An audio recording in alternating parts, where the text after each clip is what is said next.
us, as previously when I said out, and the vessels of the young men were holy. Though it was an ordinary journey, how much more then today will their vessels be holy? So the priest gave them the consecrated bread, but there was no bread there, but the bread of the presence, which was removed from before the Lord in order to put hot bread in its place when it was taken away. So this is a table of showbread where they put new bread out every so often, and the old bread the priest could eat, but only the priest could do it. Yet David and his men were hungry. Jesus will use this statement in Matthew 12, where Jesus is saying the spirit of the law can be used instead of the letter of the law.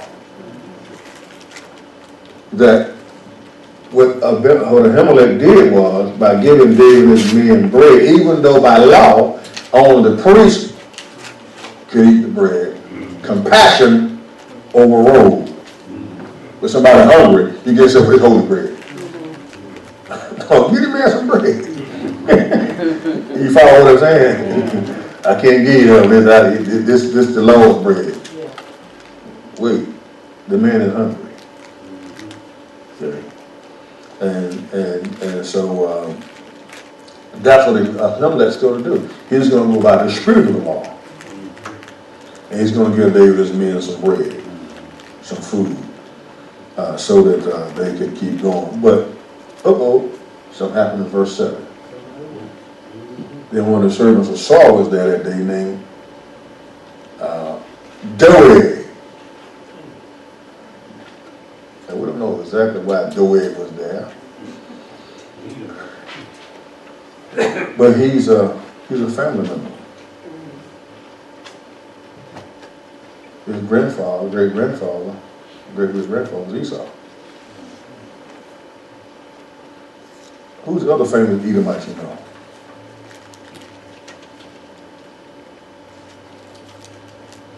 Herod the Great. Herod the Great was a cousin of Jesus. Herod the Great. Yeah, he's Edomite. Because the Edomites come from Esau. Who was Esau? The brother of Jacob. And they were sons of who? Isaac. His Doeg, the Edomite, he sees David come to the high priest.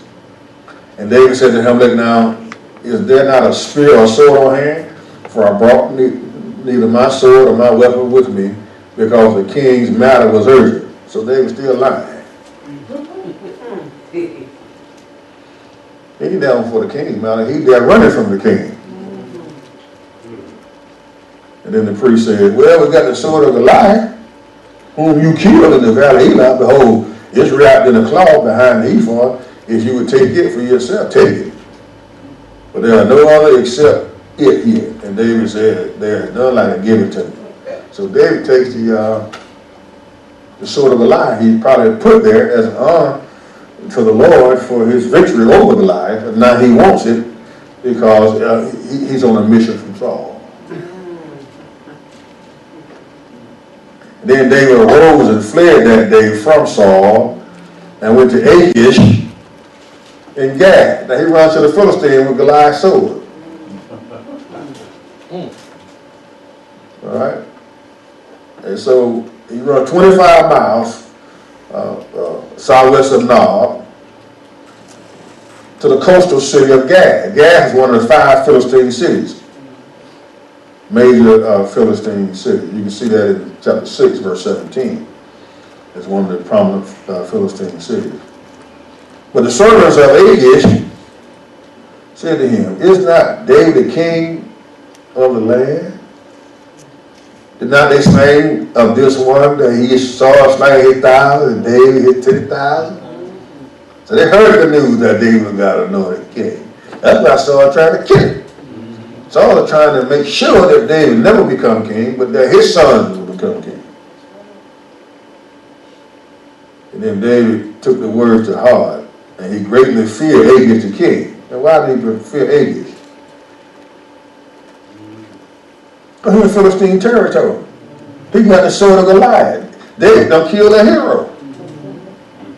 Right? And so guess what David did?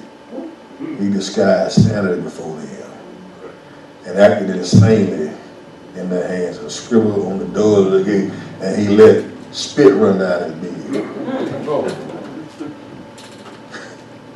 He's scared now because he don't know what Achish going to do. So he feigns insanity. By the way, David would write Psalm 34 and Psalm 56 at this time. I will bless the Lord at all times. This is when he wrote those songs. You might want to write that down because you know how this song stacked up historically. So he's profaning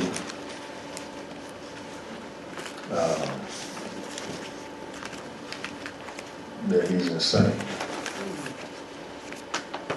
And in the ancient Near Eastern world, at the time when David lived, you got spit running around your beard and stuff like that, acting crazy. They believe the gods that left you alone, so we better leave you alone too.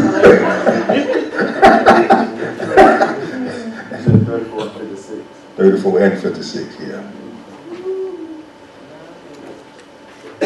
And when Achish said to his servant, behold, you see this man behaving like a madman? Why are you bringing him down here to me? That's what Achish said. Do I lack madmen in Philistia? I got enough crazy folk in my territory already if y'all bring another crazy one down here.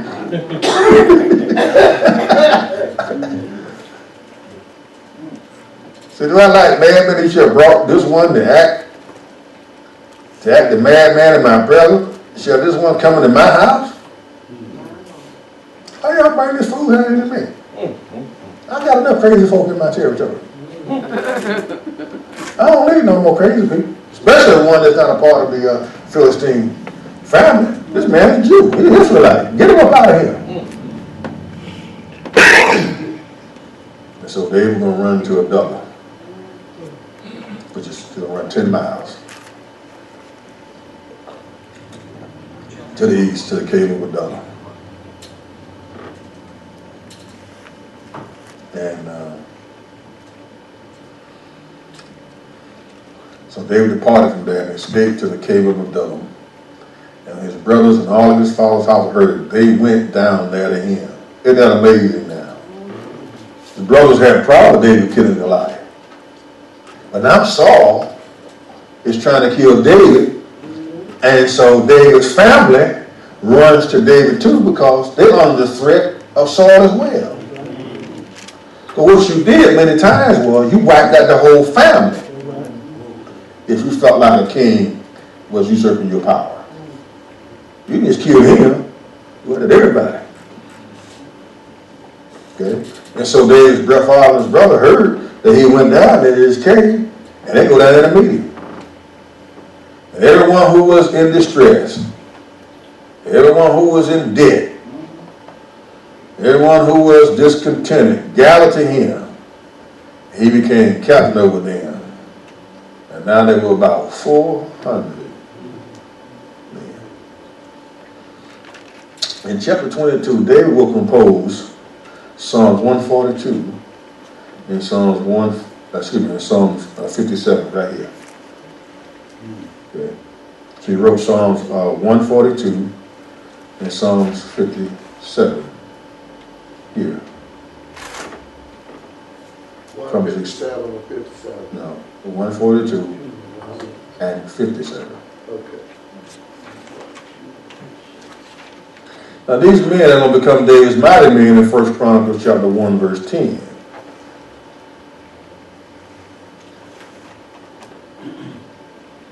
And so these men are seeing the status quo that's going on with Saul. They were discontent. Everybody was in debt. They couldn't pay the bills. So 400 men gathered around David, and David went from there to Mizpah of Moab. And he said to the king of Moab, please let my father and my mother come and stay with you until I know what God will do with me. And then he left them with the king of Moab, and they stayed with him all the time David was in the stronghold. Now why Moab? So David's great grandmother, Ruth. Ruth was a what? A Moabite. Who were the Moabites? It was Lot's. There was Lot's grandchildren. Right? But who was Lot? Their dad. But he's also the nephew of who? Abraham. And the family. So this is probably why the king of Moab was allowing David's family to stay with him while they was in the stronghold, because of that relationship there. Y'all see what's going on here? Then the prophet Gad said to David, do not stay in the stronghold, depart and go into the land of Judah. So David departed and went into the forest of Hereth, which was only a few miles east of Adullam. And then Saul heard that David and the men with him had been discovered, and now Saul was sitting in Gibeah under the tamarisk tree on the height of with his spear in his hand, and all his servants were standing around him. Now, rulers many times would, or king, would sometimes often have found sitting on the trees for advisory and stuff like that, council. This is probably a pagan shrine, a superstitious act of Saul that he's doing, because Saul was so far from God now, spiritually. And Saul said to his servant who stood around him, hear now, O Benjamin, will the son of Jesse also give to you all your fields and vineyards? Will he make you commanders of thousands, commanders of hundreds? For all of you have conspired against me, so that there is no one who discloses me. When my son makes a covenant with the son of Jesse, and there is none of you who is sorry for me, or discloses to me that my son has stirred up my servant against me to lie in ambush as it is this day. Wow. He's angry. Go Saul, this for what tribe? Benjamin. He feeling like y'all have been loyal to me. Not even my own son was loyal to me. Okay. And so then, verse 9, Doeg, he might be standing by the servants. I saw them and said, I saw the son of Jesse in Nob at Abimelech's house. At the tabernacle up there. He inquired of the Lord for him and gave him provision and gave him the sword of Goliath the Philistine. Then the king sent someone to summon Ahimelech, the priest, son of Ahitub, and all his father's household, and the priests who were in Nob. And all of them came to the king. And Saul said to them, listen now, you son of Ahitub. And he answered, here am I, Lord. Saul said to him, why have you and the son of Jesse conspired against me, and that you have given him bread or sword, and have inquired of God for him, that he should rise up against me by lying in ambush as it is this day? Then Ahimelech answered the king and said, who among all your servants is as faithful as David? Now Ahimelech said, well, David is faithful to you. Why do you want to kill him?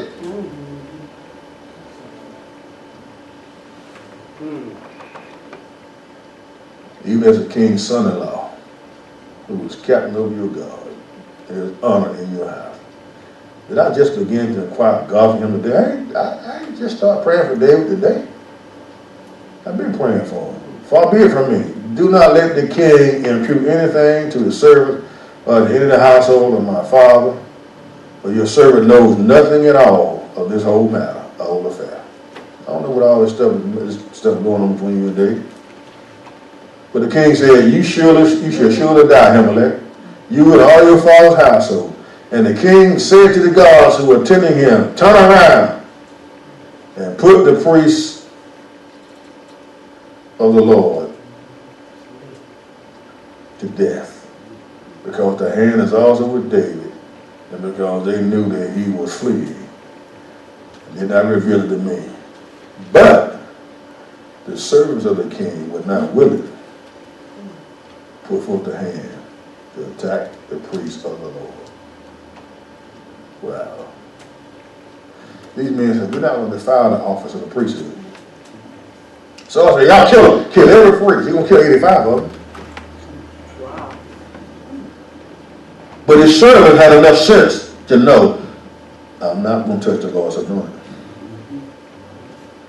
Because if I kill God's priest, what God going to do with me? Watch how you treat the preacher. Amen. Amen. Watch very, very careful how you treat him. Then the king turned to Doeg. You turn around and attack the priest. And Doeg, the Edomite, turned around and attacked the priest, and he killed that day 85 men who were dressed out as preachers. They wore the linen ephod. A non-Israelite. A man that's not a part of the covenant community.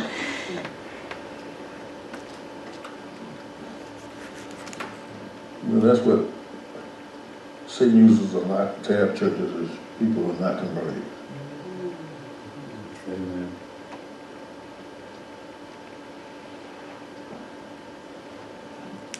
I did a seminar years ago in Warner Robins. The lecture. Pastor from all across the state was there. And I was talking, teaching on some theology. And I did for salvation. And I told some of the pastors, some of the problem you're having in your church because you got people, key men in positions in your church who do not know the Lord. You're unsaved.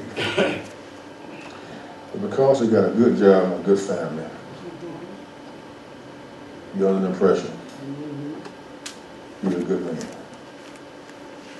You may have a good family, have a good job, but that don't mean that you're in a position in the church. Because church is a spiritual power. So that's my problem. I think I got too many unsaved niggas in my church.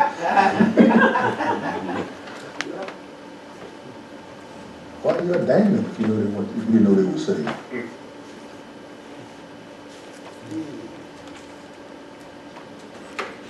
You don't license nobody ain't saved.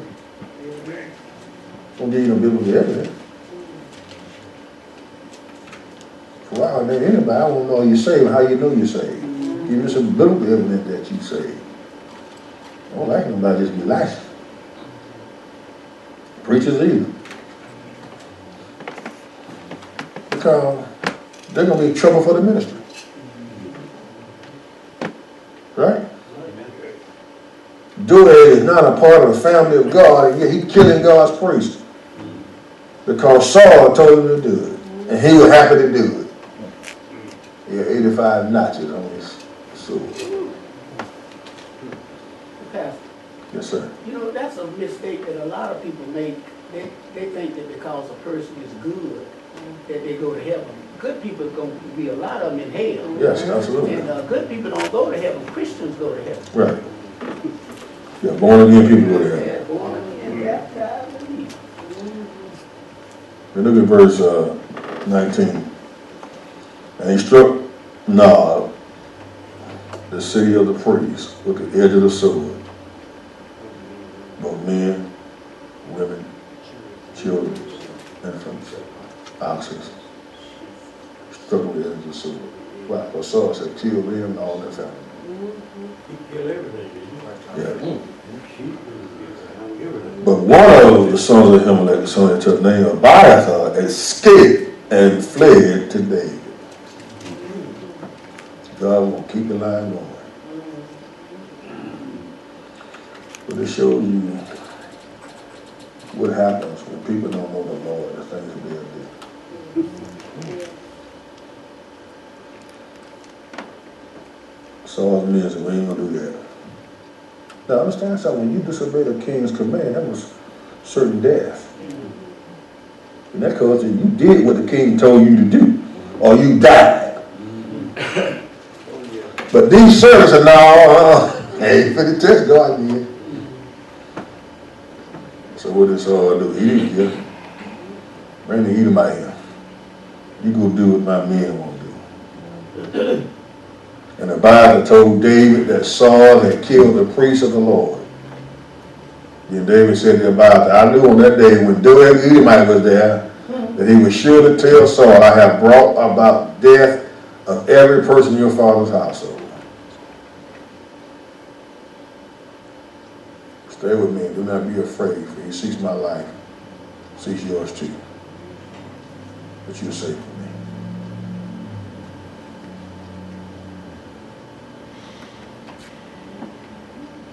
And David admits, I have brought death.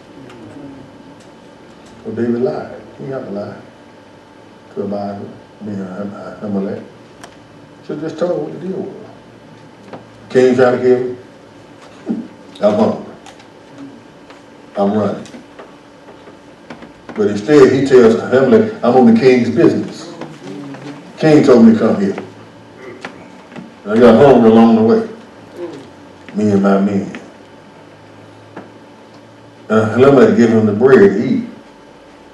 Saul found out about it because the devil won't have folk watching you. Let me tell you something, the devil got people watching you. Amen. And they waiting to punch you out. Yes. Yeah, oh, look at you.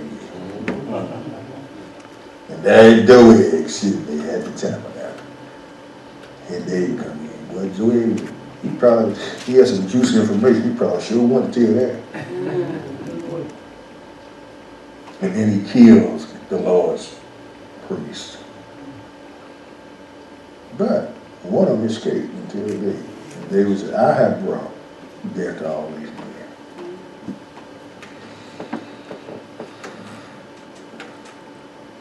That's why we have to be careful as Christians. What we say and what we do. Because what we say and what we do will affect other people negatively or positively. Won't it? Yes. 85 men probably would not have died if David told the truth. Wow. That's why the scripture says the power of life and death is in the tongue.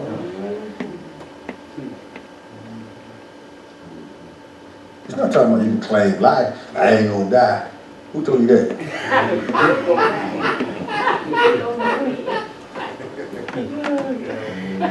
Don't speak it. So what?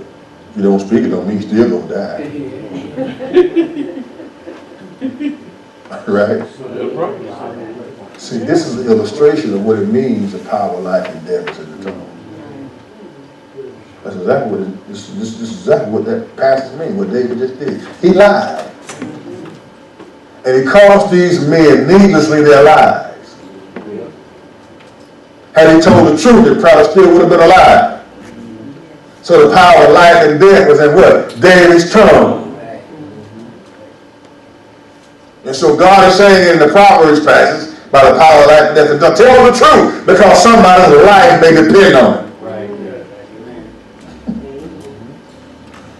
Be a true witness.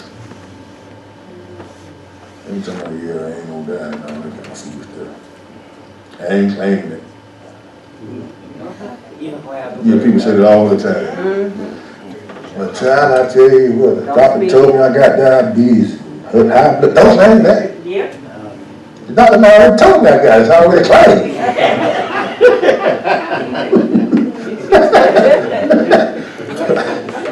It's already claimed, ain't it? I got it. Now what I'm going to do about it now? I'm going to take this medication. Huh? You got all them folk in these churches about they ain't claiming stuff. You got a cabinet for the medication with the name on it.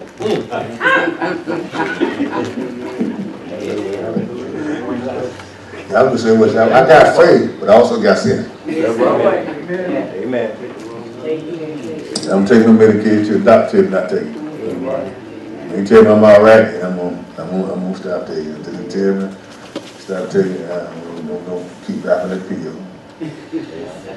Amen. Amen. Amen. So high blood pressure, diabetes do run in my family, on my dad's side of the family.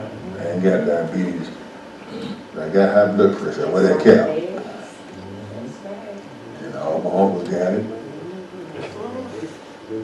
My dad had it. And so it was likely that I would get it. Plus I love skins and pig ears.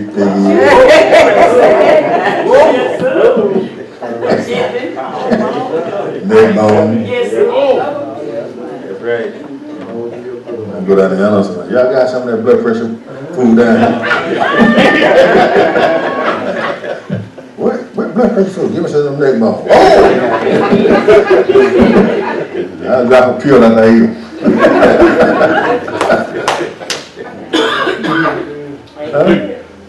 But you got people claiming stuff that God didn't tell them to claim.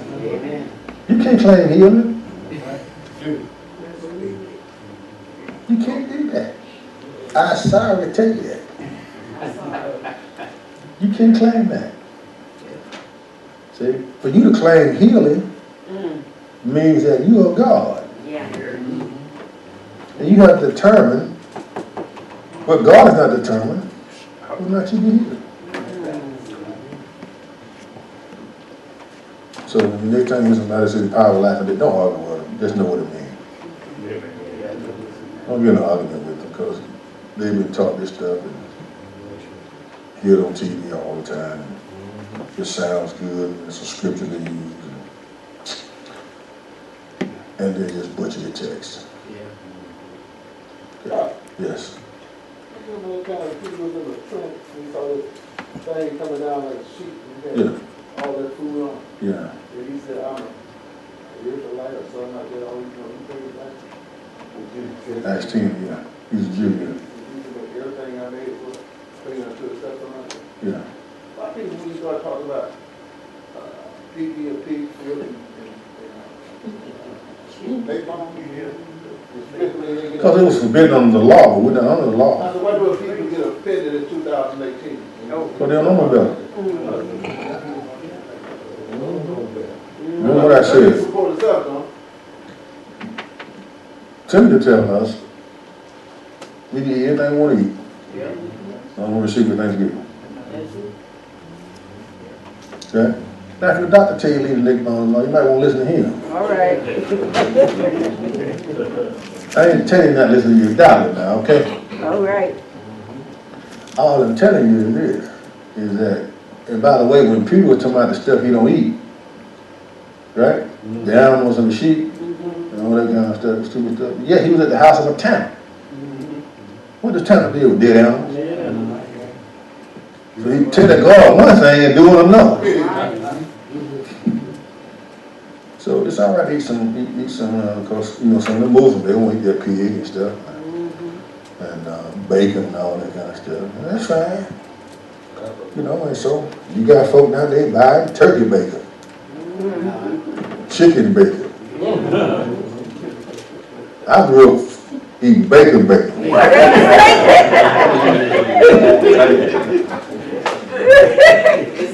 I can't have one Sunday morning me had fixing bacon, turkey bacon for breakfast. And I got there, I said, what kind of bacon is this? It's turkey bacon. Don't bring no more turkey bacon to this chick. Bring some bacon. And bacon is pig. I don't want no turkey sausage. Amen. It's like these folk kids all this turkey bacon and turkey sausage. It's just like that man, you know, go down to Krispy Kreme, order a dozen of donuts, then order a Diet Coke.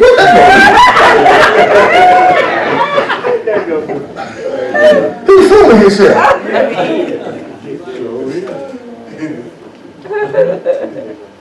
Well, I mean, if you die, I don't need no Diet Coke. Give me something with some sugar in it. I ain't gonna fool myself, but I got the donut here. No such thing as a donut Diet Coke. That's hypocrisy. Yes, sir. Where did the law come from that they didn't eat pork? When, you know. Refrigeration wasn't good back in the Old Testament days. Yes. So the meat actually spoiled. Yes. And that's what it brought us. Right, and, yeah, plus it ate a whole lot of other dead stuff, all the piggy is but yeah, and so the Lord was doing to protect the people. But, Yes. Pastor, what really people should realize that most of this food that's killing us now is meat. The farmer giving it to them kill us. That's Larry Walker. Well, you know, I mean, the stuff that they're giving, we're becoming immune to the penicillin and other stuff because the animal take a chicken go from the egg to your table in 2 weeks. yeah. You know, that's just not what God did. We used to watch them grow up as bitties and then become chicken. Right. But now they don't get, they be chirping like bitties as big as a regular hen. Yeah. They give them so much stuff. 4 days. Yeah. Like them turkey legs y'all eat at the fair. That's emu. What's he? What? Emu. You ain't never seen a turkey that laid that big. That's what it is, emu. Big old tall, long neck. Yeah, they charge you $7 for that turkey leg. Yeah. That's emu. That's what they That's not turkey. He long, you take him for his coat, or you gotta make a coat or something out of I him. don't care what they make a leg out of.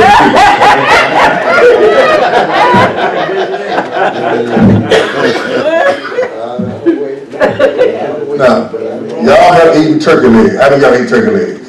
Yeah. I mean, when you boil them and stuff like that. Yeah. All right. You ain't never seen a leg that big? Have you? You never seen a turkey leg that big, have you? So then what they fixing at the fat on out here? And all of them be. No, I ain't taking out to eat them. But they're good with some muscle on them. With some muscle to put on there. When you just say crazy. I'm just telling you, it's Hebrew. It's a big bird. Yeah, but they can't tell you come by this Hebrew. Tell you won't buy them. So they put a big sign on that turkey leg. That is a turkey leg. You never seen a turkey leg that big. It's Hebrew you eat. Maybe I messed y'all up now. Y'all ain't gonna buy them. I'm sorry. I didn't mean to mess up your diet. I'll just tell you what it is. Huh? Yeah, it's evil. It's a turkey. It's bigger than a turkey. It's much bigger. That leg is A lot bigger. you know. Right. They raise the emu because they starve a lot. Under the guys turkey, because they're in the turkey family. And because they're in the turkey family, they're going to tell you turkey. Well, what if you say, hey, what you got over here? I got an emu. What? Sorry, sir. No, never mind. I got a turkey leg. Oh, that turkey leg sure look nice. This is a big turkey leg too.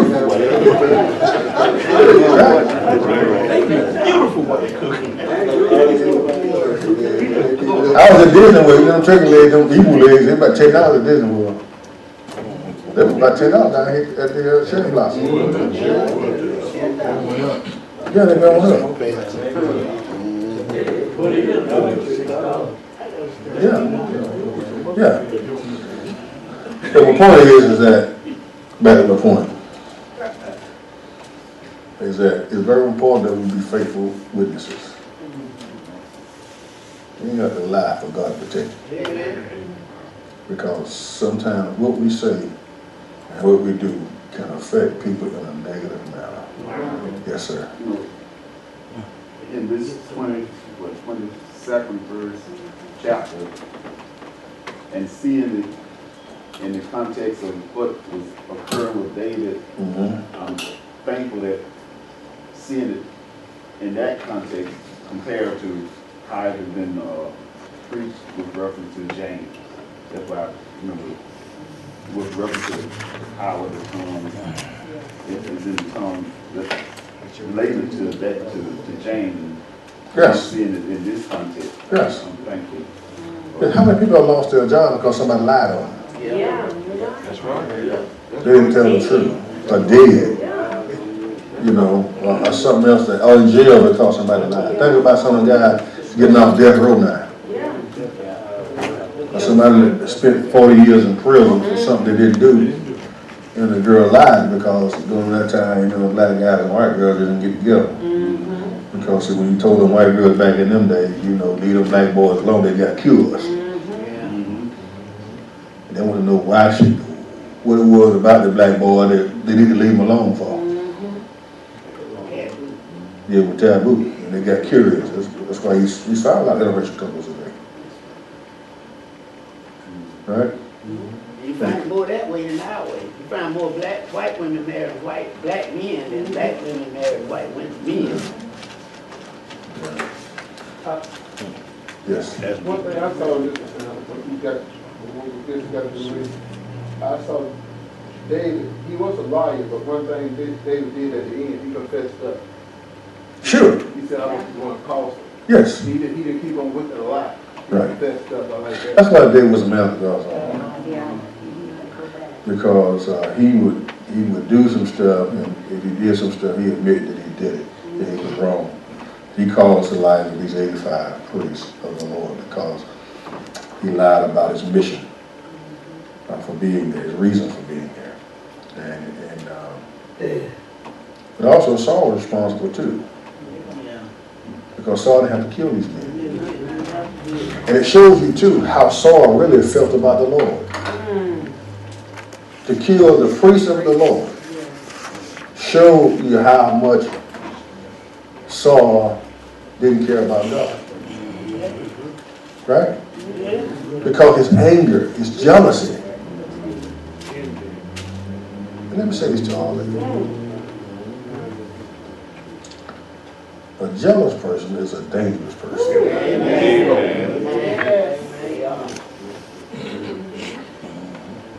Don't forget that a jealous person is a dangerous person. And don't tell them what they'll do. For no reason. Yeah. You know, that was the saying, a scared man can't gamble, a jealous man can't work. Like wives, you can't go to work. Yeah, I always tell them this here, especially my premarital conferences and stuff, is deal with the jealousy. Because you'll find some men and women that put their spouse in prison. Yeah. And I always say, if you put your spouse in prison, you in prison too, because somebody got to watch the prisoner. Right? That's right. And you can be able to trust your spouse till they prove they cannot be trusted. Right? Yes, yes. You know, one of my friends, a preacher friend from mine, came to visit me 1 year. Everyone was outside. We was over here at the church he had preached from it. And he said, hey man, let me ask you something. I said, yeah. He said, man, you bet your wife talk to men in your church? I said, yeah, why? What's going on? What's wrong with that? I don't know, man. I let my wife. I said, well, listen, wife, tell me to talk to him. I ain't got no problem with that. I said, watch this. He said, what? I said, yeah, let's go. And she peeled away, came over to me. She said, why did I get jealous now? Because it's going to be in my car she going to leave with. That's right. That's right. They ain't got time for all that jealousy stuff. Amen. Amen. You can pass the effect of being jealous. And insecurity. Amen. Amen. Sometimes we be looking at our past. Yes. Thank you, sister. That's what it is. What you used to. Well, I mean, yeah, but you don't forgave the person. There you go. Yeah.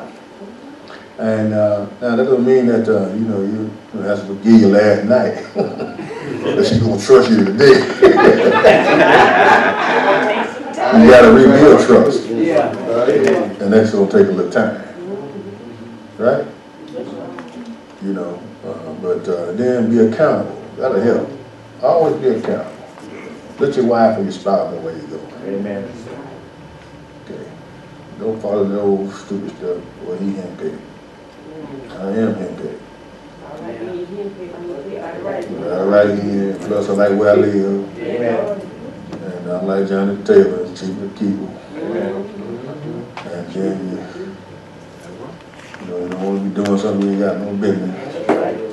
So while you would check it out, she would check it out.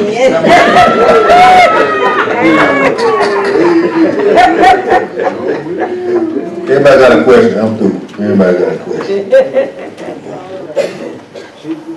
Everybody got a question? All right, well, we'll see you next Thursday, and then the Lord said the same. Amen. Amen.